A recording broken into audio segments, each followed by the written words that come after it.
The house was quiet, but Laura's mind wasn't. She sat at the edge of the bed, staring down at the faint glow of her phone in the darkened room. Her thumbs hovered over the screen, but her thoughts moved faster than her hands. She'd seen the name and felt her stomach drop.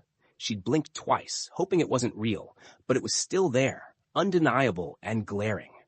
Julia Mendez. It had been years since she last thought about that name. The name belonged to a woman who had nearly destroyed her, who had nearly wrecked everything. The woman Michael swore he'd never speak to again. And yet, there she was, on his friends list. Just a few hours ago, Michael had asked Laura to look up someone on his Facebook, a harmless client of his, but when she started typing, Julia's name had popped up first. Like a specter from the past. Her hands felt cold, her breath shallow as her thoughts raced. She had told him. She had told him. Years ago, after the cheating, or at least what she knew was cheating, even if Michael still denied it, she had made herself crystal clear. If he ever had anything to do with Julia again, she would leave. No discussion. No excuses. But now Julia was back in their lives. She took a shaky breath and typed out the only thing she could manage. Why the hell is she on your friends list? She hit send. And then she waited. The minutes dragged on, turning into an hour. No response. No typing bubble. Nothing. She glanced at the clock on the nightstand. It was past midnight. Michael was still out, likely having a few beers with his friends after work. Something that had become a habit in recent months. Normally, she'd be annoyed but let it slide. Tonight, though, it felt like gasoline on a fire that was already raging inside her chest. When she heard the front door creak open, her pulse quickened. The sound of his keys hitting the counter and the low shuffle of his shoes being kicked off filled the silence of the house. She didn't move. She didn't speak. She just waited, gripping the phone in her lap like it was the only thing tethering her to reality. Laura? His voice was soft, almost hesitant, as it drifted down the hallway. She didn't answer.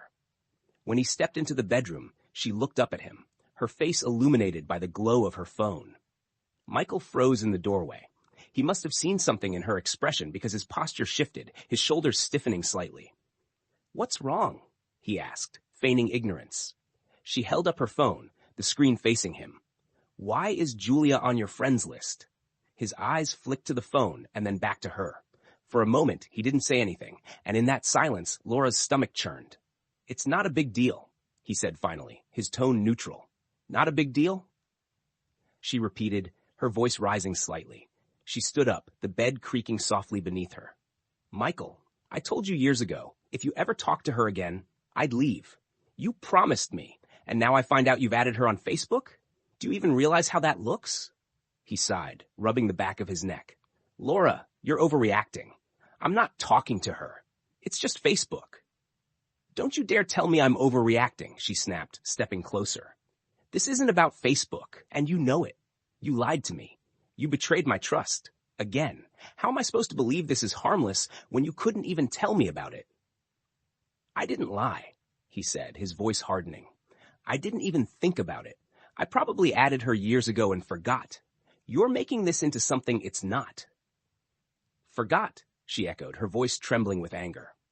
"You forgot about the one person I told you I couldn't tolerate in our lives? The one person you swore you'd stay away from? How convenient, Michael. How convenient that you can forget things like that while I'm left carrying the weight of your mistakes every single day." He shook his head and turned toward the closet, his movements deliberate and dismissive. "I'm not doing this right now," he muttered. "Oh, of course you're not," she said bitterly.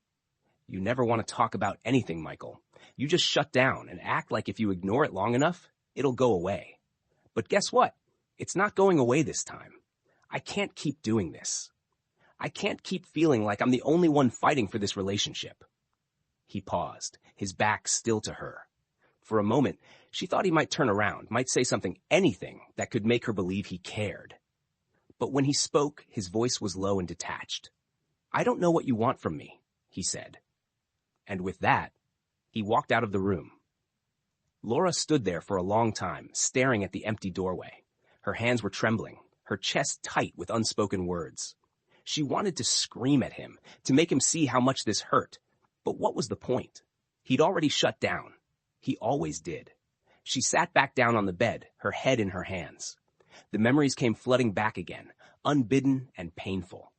The nights she had cried herself to sleep, wondering if he was telling her the truth about Julia. The countless times she had forgiven his thoughtlessness, his distance, his refusal to communicate. The promises she had made to herself, only to break them for the sake of their family. The kids adored him. He was a good father. That much she couldn't deny.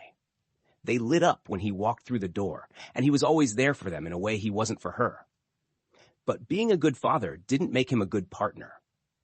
She looked at the phone still in her lap, the unanswered message glaring back at her. She thought about what it would mean to leave, to uproot the life they'd built together. The thought of breaking her children's hearts made her feel physically ill. But then she thought about the silence. The way he dismissed her feelings. The way he could hurt her over and over again and act like it was nothing. She whispered to herself, her voice breaking, "I can't live like this anymore." But the question remained, heavy and unresolved.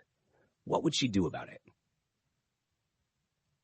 The story ends with Laura at a crossroads, torn between staying for the sake of her family and leaving to reclaim her sense of self-worth.